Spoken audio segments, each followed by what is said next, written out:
नमस्कार दर्शकों, मैं भावना स्वागत करती हूं आपका आपके अपने बहुजन न्यूज पर। तो आज हम बात करेंगे आदिवासी समुदाय की उपेक्षा और सरकार की हकीकत पर। दरअसल प्रधानमंत्री नरेंद्र मोदी और गृह मंत्री अमित शाह कह रहे हैं कि आज़ादी के बाद से आदिवासी समुदाय के कल्याण और विकास के लिए कुछ नहीं हुआ है।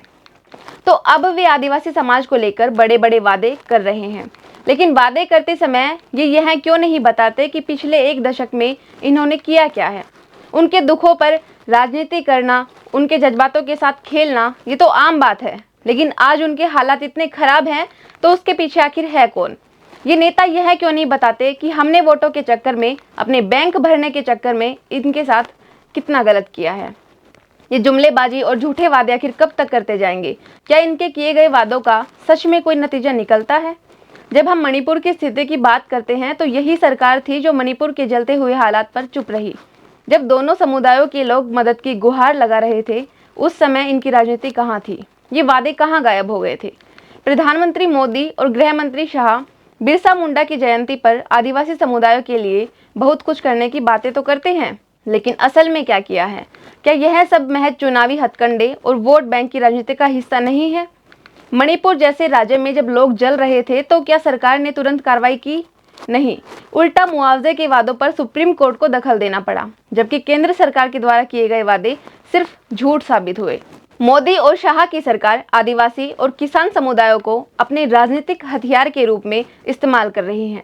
जहां एक तरफ वे आदिवासियों के लिए विकास की बातें करते हैं, वहीं दूसरी ओर वे उनकी जमीनों को हड़प रहे हैं और जंगलों को काट रहे हैं, जिससे उनके अस्तित्व पर खतरा मंडरा रहा है। क्या ये सही है कि जो सरकार आदिवासियों के हक की बात करती है, वही उनकी जमीनें और जंगल छीन रही है? आखिरकार सरकार का असली चेहरा तब सामने आता है जब आदिवासी अपनी जमीन और अधिकारों की मांग करते हैं और उन्हें नक्सलवादी या विद्रोही का करार दे दिया जाता है। लेकिन यही सरकार जब चुनावी लाभ की बात आती है तो आदिवासी और उनके मुद्दों को शाबाशी देती है। यह वही सरकार है जो आदिवासी समुदायों को सिर्फ वोटों के लिए इस्तेमाल करती है, और जब कार्य करने की बारी आती है तो उनकी तरफ से कोई ठोस कदम नहीं उठाए जाते, बल्कि इन्हें ऐसे नकारा जाता है जैसे ये लोग जज्बात ही नहीं रखते। विरोधी दलों और आलोचकों द्वारा बार बार यह आरोप लगाया गया है कि सरकार ने आदिवासियों के लिए कोई स्थायी समाधान नहीं निकाला है। ये केवल उनके दुखों को एक राजनीतिक मुद्दा बना देती है और चुनावों में फायदा उठाती है। जब आदिवासी समुदायों के लोग अपने अधिकारों की मांग करते हैं तो सरकार के कानों में जूं तक नहीं रेंगती।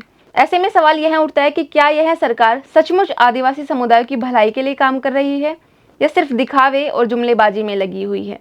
जब आदिवासी क्षेत्रों की बात आती है तो सरकार ने पर्यावरणीय विनाश के खिलाफ कोई ठोस कदम नहीं उठाए हैं।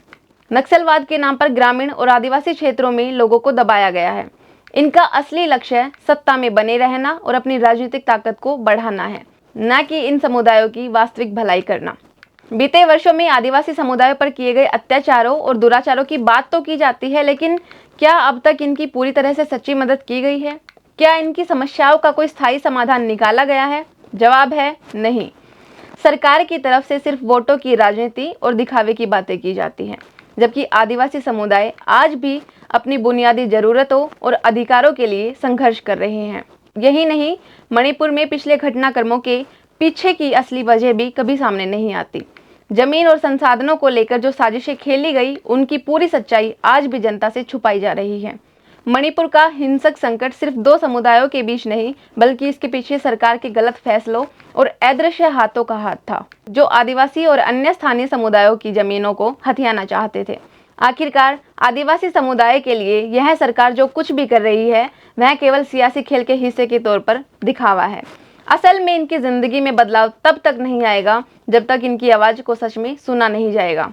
अगर इनका भला करना ही है तो इनके लिए स्कूल, विश्वविद्यालय, आने जाने के लिए सड़कें बनाई जाएं, उन्हें रोजगार दिए जाएं, उनके लिए अच्छी शिक्षा और संसाधन का बंदोबस्त किया जाए। विकसित भारत के असल हिस्से से इनको जोड़ा जाए। सड़क सुविधाएं होंगी तो उन्हें चीज़ों को लाने, ले जाने और यातायात को लेकर कोई परेशानी नहीं होगी। बच्चे आराम से कहीं दूसरी जगह जाकर पढ़ पाएंगे और दूसरी जगहों के बच्चे यहाँ आ पाएंगे। वैसे तो कल्चर एक्सचेंज के प्रोग्राम चलाती है सरकार, लेकिन सरकार वहाँ विश्वविद्यालय बनवा दे तो अपने आप सब कुछ सही हो जाएगा, हालात सुधर जाएंगे और एक विकसित विकासशील भारत की सुंदर तस्वीर सामने आएगी। तब तक के लिए सत्ता पर बैठे लोगों की जुमलेबाजी और झूठे वादों पर हमारी फटकार यूं ही जारी रहेगी। बने रहिए आपके अपने चैनल बहुजन न्यूज़ के साथ। धन्यवाद।